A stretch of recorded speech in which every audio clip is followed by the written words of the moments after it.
Hey guys, how's it going? Welcome back. So here's an update video on the Artag Rise project. You know those update videos I said I was gonna do every day? Yeah, it's been a couple of months since my last one, hasn't it? Okay, so surprisingly enough, there isn't really much to talk about, considering most of the stuff that I've been doing is code cleanup and getting rid of a lot of unused stuff and a lot of stupid stuff and fixing mistakes I've made due to just, not keeping my programming habits in check. So,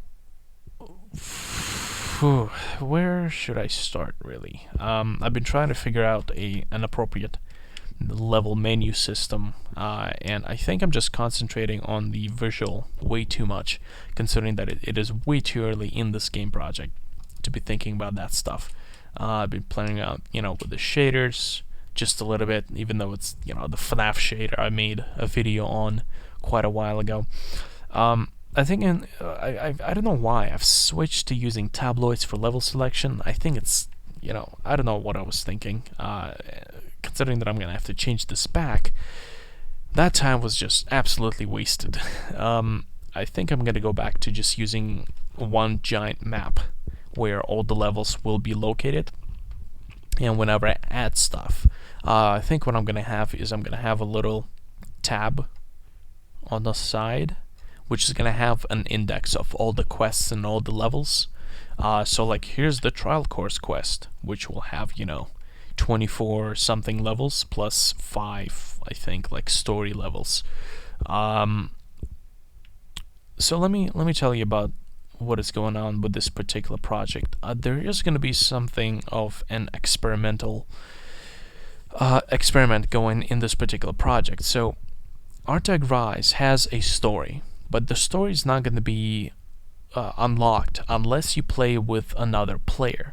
So that means be it with a friend locally, connect a second controller, or if you play it over the internet with your friend, or maybe you arrange with somebody else to play the story mode with you.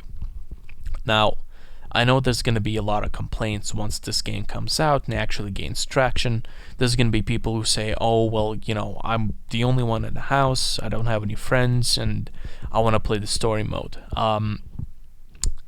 I'm going to have to put a huge, fat warning label on this game that in order to play the story mode, you need either an internet connection with friends not included, or you need to play somebody locally. Now, the story mode comprises of no challenges. So these are levels that you don't have to complete in order to, let's say, get 100% completion. So these are only levels where the story progresses. Now that being said, boss levels or boss battles are story based, which means those levels will not be unlocked unless you play with a friend.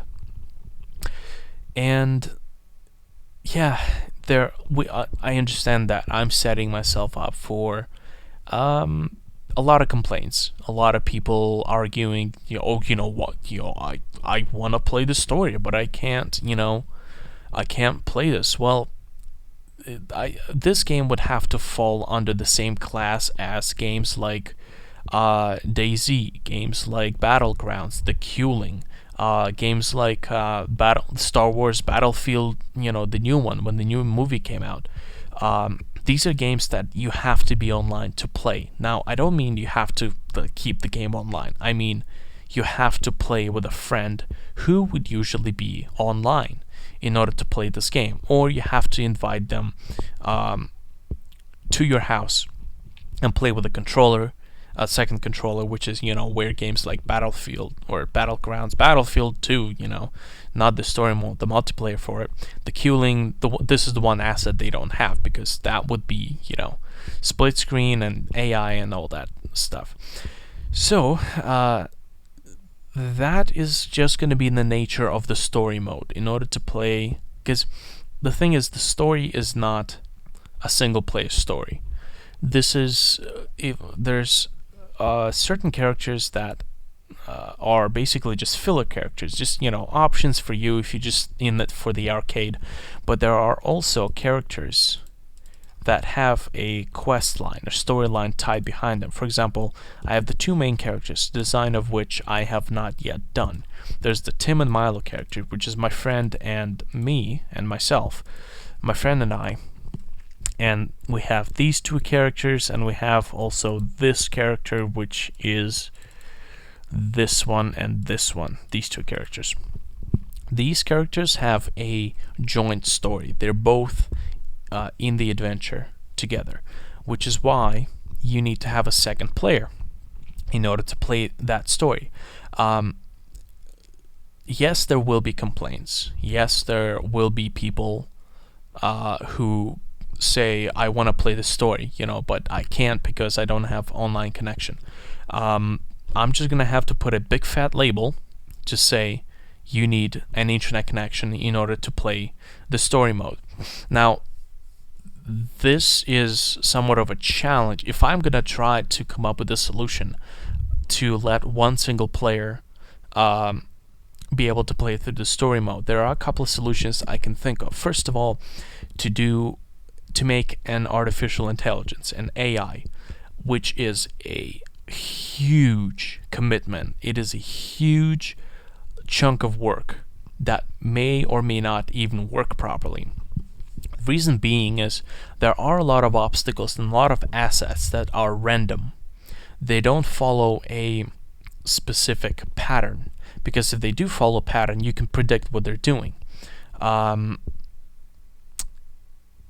If they're random, then let's say if you're working with a timed event, for example, we have saw cannons. These are cannons that are shooting saws in a single direction, and they can shoot saws at a certain period.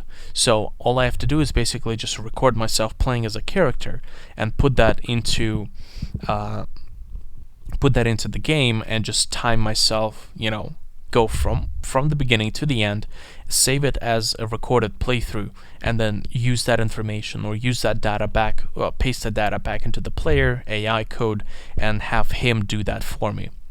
Now, when it's random, unfortunately, I can't do that, because when it's random, you have to assess and time things depending on where the random locations are. For example, we have these random lasers which change their position to random values. I can't calculate that. I probably would have to make a certain pattern which would be transferred to the player AI, and that is, once again, a huge chunk of work. With that being said, another solution is possibly making a half-transparent character, which will go through the course, but he's not going to be hurt by anything, which will kind of look weird, but then again, it is kind of a solution. Perhaps I'm going to implement that a little bit later down the line, like way down the line, when I know that this project is going to be profitable, and this project will actually pay the efforts off. May not come for a while, because the story modes and the quest lines, and just generally adding more and more and more levels to the game would be the top priority. Now, if, once again, I have to think about this. If my main priority is the story modes, adding new stories, adding new storylines, new quest lines, then those quests do depend on players. Those quests depend on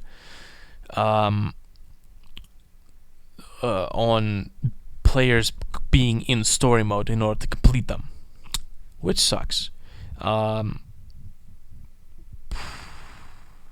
It's a debate. I seriously have to consider it. But then again, if people can actually figure out how to play together, because this is not an online only, you can connect a second controller and play locally, then this is not going to be too much of an issue. Now, I haven't done too many updates, actually, is because I'm kind of trying to figure out. I've recently put together a system that finally allows me to stream gameplay, like Twitch stream, me playing games, which is exciting because if I'm not actually spending my time programming, and instead I'm playing games for my own entertainment, I hate it actually so much when I finish playing the game, or I finished playing a game for that day, and that's basically time gone. Right? Not necessarily wasted, but that's time that has been spent, and I don't have a record for it. Because when I program, I can see that today I've spent my time doing this, this, and that. This is my result. If I'm playing a game and I'm not recording, it just feels like it feels like lost time to me, which is kind of the reason why the prospect of streaming is very appealing to me, because even if I'm playing like Fallout 4 Survival, which is very hard on you, because the only way to save is if you reach a bed and you sleep in that bed. So it would, like, sometimes I would be playing for 30-40 minutes and I would get killed, and suddenly I'm back, where I was 40 minutes ago. All that progress is lost unless I was streaming or recording that, in which case, I still have a record of it. Which, in that case is not lost time. It's just, entertainment, that I can say to myself, okay, that time, this is my time. It's right there. It's on record. I can watch this again, and then, enjoy all the awesome moments I've been through. It's a strange way of looking at it. Obviously, there's people who say, oh, if it's time you're enjoying, that it's time not wasted. And I understand where they're coming from. Unfortunately, I myself don't view it the same way. I actually get like really depressed if I game for a very long time. It can be an amazing game, right? I could be having a blast, but the moment I close the game and I start thinking, okay, what else is there to do? I figured, shit, I could have spent that time, programming or drawing, on burying myself in some other field that I enjoy, instead of spent time playing and I don't have anything to show for it. That's kind of, my thing. I need to show something for the time that I've spent, which, it's just my personal thing. So what I'm thinking is, I'm trying to see if there's going to be any people interested in joining me on Twitch to stream. As I said, right now I'm playing Fallout 4 Survival. I have not played any of the DLCs yet, so I actually honestly haven't explored the Commonwealth enough to say that I know it well, because there are still so many things that I've been discovering for the first time, like random encounters, different settlements, new dialogue lines, a lot of new content. So yeah, I'm gonna include a link down in the description, so click on that and post a comment. Just let me know if you're actually interested in anything that happens outside of just game development on this channel, considering that this channel has been branded as game creation, and it seems like people don't come here for anything else but tutorials. So I figured, post a link and see what the feedback's like. I think I've covered actually pretty much most of what I've been up to in the past few days. So thank you for watching, thank you for joining me, and I will see you guys in the next video.